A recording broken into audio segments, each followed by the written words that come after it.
किशनपुर नाम के गांव में रहने वाली अनुराधा बहुत अमीर थी। बड़ा बंगला, नौकर चाकर, बहुत सारा धन उसके पास था। उसके पास किसी भी चीज की कोई कमी नहीं थी। उसका पति नचिकेत भी उससे बहुत प्यार करता था और उसके हर छोटी बड़ी इच्छा को पूरी करता था। एक दिन जब अनुराधा घर पर अकेली होती है, तब वहाँ एक परी आती है। अनुराधा, पहचाना मुझे? कौन हो तुम और ये परी का भेष बनाकर क्यों आई हो? परी का भेष? नहीं, मैं तो सच में एक परी हूँ। क्या कुछ भी बोल रही हो? तुम और सच में एक परी? हाँ, अरे मैं खूब जानती हूँ तुम जैसे बहरूपियों को। हम जैसे अमीरों के घर जाकर पैसे ऐंठने का नया काम है ये तुम सबका। पहले तो हमसे मीठी मीठी बातें करके हमें अपने बातों में उलझाती हो और फिर हमें मूर्ख बनाकर हमारा सारा धन लेकर भाग जाती हो। तुम ये सब क्या बोल रही हो? मैं तुम्हारा धन लेने नहीं आई हूँ, मैं तो तुमसे भेंट करने यहाँ आई हूँ। अरे जाओ जाओ, मुझे तुमसे कोई बात नहीं करनी है। चलो जाओ मेरे घर से। अनुराधा परी को भला बुरा कह देती है और परी गुस्सा होकर अनुराधा के घर से चली जाती है। परी अपने लोक में पहुंच जाती है और ये तुमने अच्छा नहीं किया अनुराधा, तुम मुझे भूल गई हो। तुम्हें ये जो धन मिला है, तुम इतनी अमीर बन गई हो, वो सब मेरे कारण ही है। पिछले जन्म में यदि मैंने तुम्हें वरदान नहीं दिया होता तो आज तुम किसी वन में भटक रही होती। परी अनुराधा के पिछले जन्म की बात याद करने लगती है। दरअसल अनुराधा के पिछले जन्म में वो बहुत गरीब थी।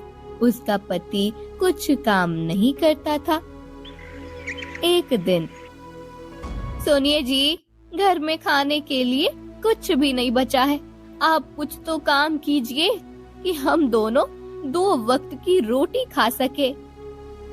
अरे कहा ना तुमसे कि मुझसे काम वाम नहीं होता। मैं कोई काम वाम नहीं करूँगा, तुम ही कहीं जाकर धन का प्रबंध करके आओ। मैं क्या करूं? आपके कहने पर मैंने पहले ही लोगों से कितने पैसे उधार लिए हैं।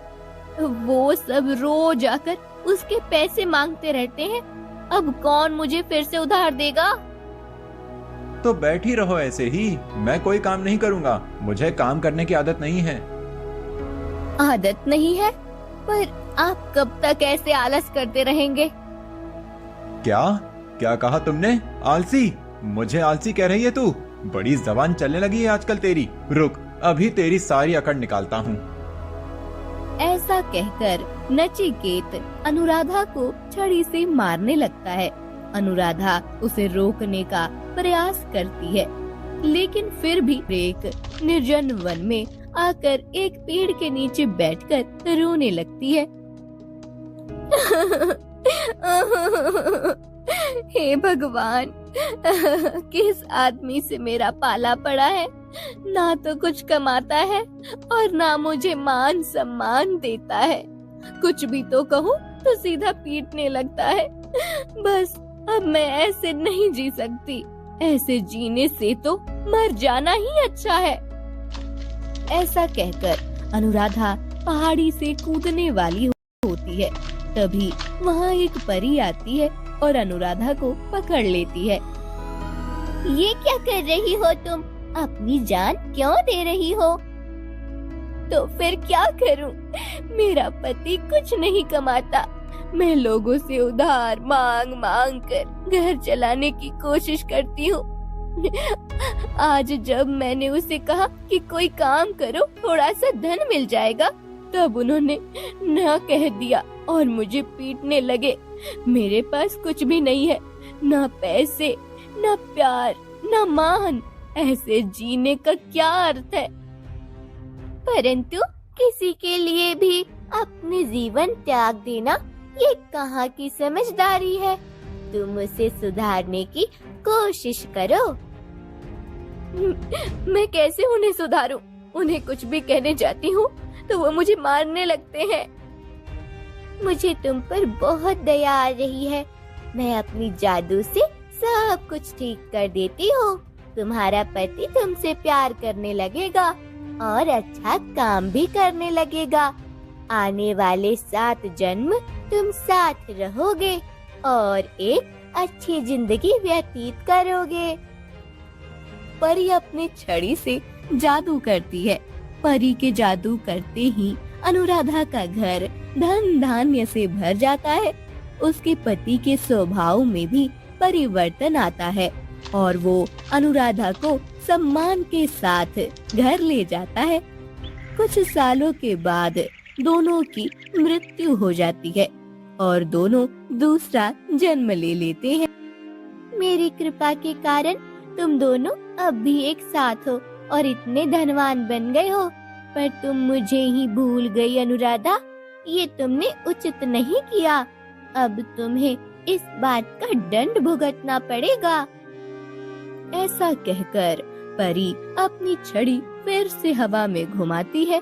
उसके ऐसे करते ही नचिकेत का स्वभाव फिर से पहले जन्म जैसा बन जाता है। वो काम करना छोड़कर घर में रहने लगता है। उसे जुआ खेलने की लत लग जाती है। एक दिन, अनुराधा, मुझे तिजोरी की चाबियां दे दो, मुझे कुछ पैसे चाहिए। अरे कल ही तो आप कितने सारे पैसे लेकर गए थे, अब आज फिर चाहिए? अब तुम मुझे सिखाएगी कि क्या करना है और क्या नहीं। नहीं नहीं, अब मैं बस आपको पूछ रही थी। कोई जरूरत नहीं है मुझे पूछने की। मैंने कहा चाबियां दे दो, बस।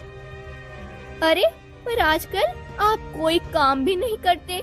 आप ऐसे ही जुए में पैसे उड़ाते रहे तो एक दिन हमें घर के खर्चे करना मुश्किल हो जाएगा। बात की बाद में देखेंगे, अभी जो मैं बता रहा हूँ वो करो। अनुराधा और कुछ कहे नहीं पाती और नचिकेत को पैसे दे देती है। उस दिन भी नचिकेत जुए में पैसे हार जाता है। अगले दिन फिर से वो अनुराधा के पास तिजोरी की चाबियां मांगता है। नहीं, आप कल ही बहुत से पैसे लेकर गए थे जो आप जुए में हार कर आए हैं। मैं अब आपको चाबियां नहीं दूंगी। जुए में उड़ाने के लिए मेरे पास पैसे नहीं है। क्या तू फिर से जुबान चलाने लगी? रुक, अभी तुझे मजा चखाता हूँ। नचिकेत अनुराधा के पास से चाबियां छीन लेता है और बहुत से पैसे लेकर चला जाता है। एक एक करके वो घर के सारे पैसे और अनुराधा की सारी गहने जुए में लुटा देता है। उसे जुए की इतनी लत लग गई हुई थी कि वो अपनी हवेली भी एक साहूकार के पास गिरवी रख देता है। एक दिन, अनुराधा क्या हुआ? आजकल तुम इतनी उदास क्यों रहती हो? पहले की तरह सबसे आकर मिलती भी नहीं। क्या बताऊं रेवती, पता नहीं अचानक से इन्हें क्या हो गया है। बात बात पर गुस्सा करते हैं, तिजोरी से रोज पैसे लेकर जाते हैं। हाँ, मैंने भी सुना है कि नचिकेत भैया को जुए की लत लगी है। हाँ, इसी लत के चलते उन्होंने घर के सारे धन और मेरे गहनों को फूंक दिया है। यहाँ तक कि अब उन्होंने हमारी हवेली को गिरवी रख दिया है। क्या? यदि ऐसा है तो अब तुम दोनों रहोगे कहाँ? पता नहीं रेवती, नचिकेत के स्वभाव में इतना बदलाव हुआ है कि मुझे तो समझ ही नहीं आ रहा है कि ये वही नचिकेत है या कोई और। सब ठीक हो जाएगा, तुम चिंता मत करो। कुछ दिन बीत जाते हैं। नचिकेत साहूकार को कर्जे के पैसे नहीं चुका पाता और साहूकार हवेली पर अपना कब्जा कर लेता है। दोनों को वो घर छोड़ना पड़ता है। दोनों एक झोपड़ी में आकर रहने लगते हैं। देखा, आपके जुए की लत ने हमें कहाँ लाकर खड़ा कर दिया है। नचिकेत के पास अब कुछ नहीं होता। सारे पैसे को उसने पहले ही लुटा दिया था। एक बार उसे जुआ खेलना होता है, पर उसके पास पैसे नहीं होते। वो राजमहल के पास से जा रहा होता है। अरे वाह, ये राजमहल तो कितना बड़ा है। यहाँ तो कितने सोने और हीरे के जेवरात होंगे। मुझे यदि राजमहल से धन प्राप्त हो जाए तो मेरे आने वाले कई महीनों की चिंता मिट जाएगी। आज रात को इस राजमहल में ही चोरी करता हूँ। रात हो जाती है और नचिकेत चुपके से राजमहल में आ जाता है। राजमहल के सैनिकों को चकमा देकर वो राज खजाने तक पहुँच जाता है। जब वो खजाना खोलकर देखता है तब उसकी आंखें खुली की खुली रह जाती है। अरे वाह, इतना बड़ा खजाना। इतने बड़े खजाने में से थोड़ा कुछ चुरा भी लूं तो किसी को कुछ पता नहीं चलेगा। ये सोचकर नचिकेत कुछ धन चुरा लेता है। अगले दिन राजा को पता चलता है कि धन की चोरी हुई है। महामंत्री, पता लगाओ कि हमारे राजमहल में चोरी किसने की, और जो कोई भी दोषी हो उसे मेरे समक्ष लेकर आओ। इधर नचिकेत उन चुराए हुए राजा के धन और सोने की मोहरें लेकर आता है और उन्हें दांव पर लगाकर जुआ खेलने लगता है। तभी वहाँ चोर को ढूंढने निकला हुआ एक सैनिक पहुँच जाता है। वो देखता है कि नचिकेत के पास सोने की मोहरें हैं। सैनिक नचिकेत को पकड़कर महाराज के सामने ले आता है। महाराज, ये मुझे जुए के अड्डे पर दिखाई दिया। इसके पास हमारे राज्य की मुद्रा वाली सोने की मोहरें हैं। इसका अर्थ है कि कल रात राजमहल में इसी ने चोरी की है। बताओ सत्य क्या है, नहीं तो मेरे सैनिक तुमसे बलपूर्वक सत्य कहलवा सकते हैं। नहीं महाराज, मैंने चोरी नहीं की है। ये सैनिक असत्य बोल रहा है। महाराज, ये देखिए मोहरें इसके पास ही थीं, जिन्हें दांव पर लगाकर नचिकेत जुआ खेल रहा था। सैनिक महाराज को सोने की मोहराएं दिखाता है। नचिकेत, सत्य बताओ, अन्यथा मैं सैनिकों को आदेश दूंगा कि तुम्हें 100 कोड़े मारकर तुमसे सत्य उगलवाएं। कोड़े का नाम सुनकर नचिकेत डर जाता है। महाराज, मैंने ही रात को राजमहल में चोरी की थी, मुझे क्षमा कीजिए। चोरी करते हो और क्षमा मांग रहे हो? राजमहल में चोरी करते हुए तुम्हें जरा भी भय नहीं लगा? भय तो लगा महाराज, परंतु मुझे धन की बहुत आवश्यकता थी, इसीलिए चोरी करना पड़ी। असत्य बोल रहे हो तुम फिर से। यदि तुम्हें धन की इतनी ही आवश्यकता होती तो तुम कुछ काम करते, काम करके धन प्राप्त करने का प्रयास करते। तुम्हें जुए की बुरी लत लगी है, जिस कारण से तुमने चोरी जैसा अपराध किया है। महामंत्री, इस चोर को बंदी बनाकर कारागार में डाल दीजिए और हमारे राज्य में जितने भी जुए के अड्डे हैं सबको नष्ट कर दीजिए। मैं नहीं चाहता कि हमारे राज्य में फिर से कोई किसी बुरे काम के कारण चोरी जैसा अपराध करे। महाराज की आज्ञा के अनुसार नचिकेत को कारागार में बंद कर दिया जाता है। ये बात अनुराधा तक पहुंचती है। उसे बहुत दुख होता है। उसे समझ ही नहीं आ रहा था कि आखिर अचानक सब बदल क्यों रहा है। वो महाराज से मिलने राजमहल आने लगती है। तभी उसे एक साधु मिलते हैं। क्या हुआ पुत्री, तुम ऐसे शीघ्रता से कहाँ जा रही हो? बाबा, मेरे पति को चोरी के अपराध में महाराज ने बंदी बनाया है। मैं महाराज से उन्हें छुड़ाने की मांग करने जा रही हूँ बाबा। पुत्री, यदि तुम्हारे पति ने अपराध किया है तो उसे दंड भुगतने दो। जब वो दंड भुगतेगा तभी उस अपराध से दूर जा पाएगा। अन्यथा उसे दंड के बिना ऐसे ही छोड़ दिया तो वो अगली बार और भी बड़ा अपराध करने का विचार कर सकता है। जानती हूँ बाबा, परंतु वो पहले से ऐसे नहीं है। वो मुझसे बहुत प्रेम करते थे, काम करते थे, अच्छा धन कमाते थे, हमारी बड़ी हवेली थी। परंतु पता नहीं अचानक क्या हुआ और इन्हें जुए की लत लग गई। उस लत के कारण उन्हीं ने घर का सारा धन, आभूषण और यहाँ तक कि हमारी हवेली भी दांव पर लगा दी। मेरे इतने अच्छे पति के मन में अचानक ये जुए का प्रभाव किस प्रकार हो गया, यही सोचकर मैं परेशान हो रही हूँ। तुम्हारे चेहरे को देखकर मैं ये बता सकता हूँ पुत्री कि आखिर क्या हुआ है। बताइए। ये बताओ पुत्री कि कुछ दिनों पहले तुम्हें एक परी मिलने आई थी। हाँ बाबा, परंतु वो कहाँ असली परी थी? वो तो परी का भेष धारण किए हुए कोई सामान्य लड़की ही थी। नहीं, तुमने उसे पहचाना नहीं।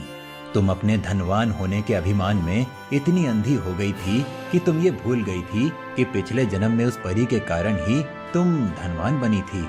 इस जन्म में भी जो तुम्हें धन और दौलत प्राप्त हुआ था वो उस परी के कारण ही था। क्या? अब मुझे कुछ समझ नहीं आ रहा है बाबा, कि आप क्या कह रहे हैं? फिर साधु अपनी शक्ति से अनुराधा को पिछले जन्म की सारी बातें याद दिलाते हैं। मुझे याद आ गया बाबा कि किस प्रकार पिछले जन्म में मैं अपने प्राण त्यागने जा रही थी।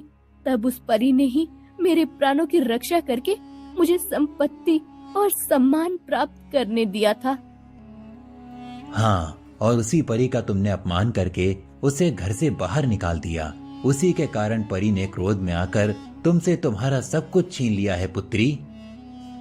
मुझसे बहुत बड़ी गलती हो गई बाबा। अब आप ही बताइए कि मैं इस गलती को कैसे सुधारूं? कैसे मैं उस परी से क्षमा मांगूं?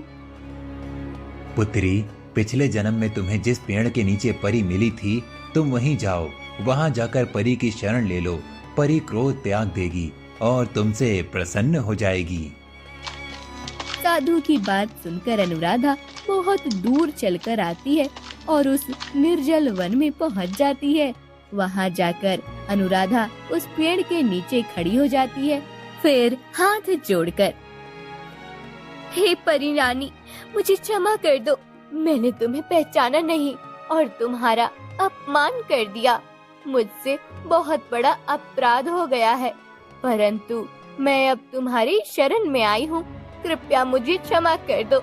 जब तक तुम मुझसे मिलने नहीं आओगी, मैं यहीं खड़ी रहूंगी और अपने अपराध का प्रायश्चित करूंगी। अनुराधा वहीं खड़ी हो जाती है। 3 दिन अनुराधा वहाँ बिना कुछ खाए पिए खड़ी रहती है। उसकी ये निष्ठा देखकर परी प्रसन्न हो जाती है और अनुराधा के सामने आ जाती है। आंखें खोलो अनुराधा, मैं आ गई हूँ। मुझे क्षमा करो परी, मुझसे बहुत बड़ी भूल हो गई। उस दिन मैंने तुम्हें कितना कुछ कह दिया और तुम्हारा अपमान किया। जिस धन का मैं इतना गर्व कर रही थी, वो सब तुमने ही मुझे दिया हुआ है। ये बात मेरे स्मरण में ही नहीं आई। हाँ, और इसलिए तुम्हें ये समझाने के लिए कि धन का हमें कभी भी गर्व नहीं करना चाहिए। धन सदा हमारे साथ नहीं रहता।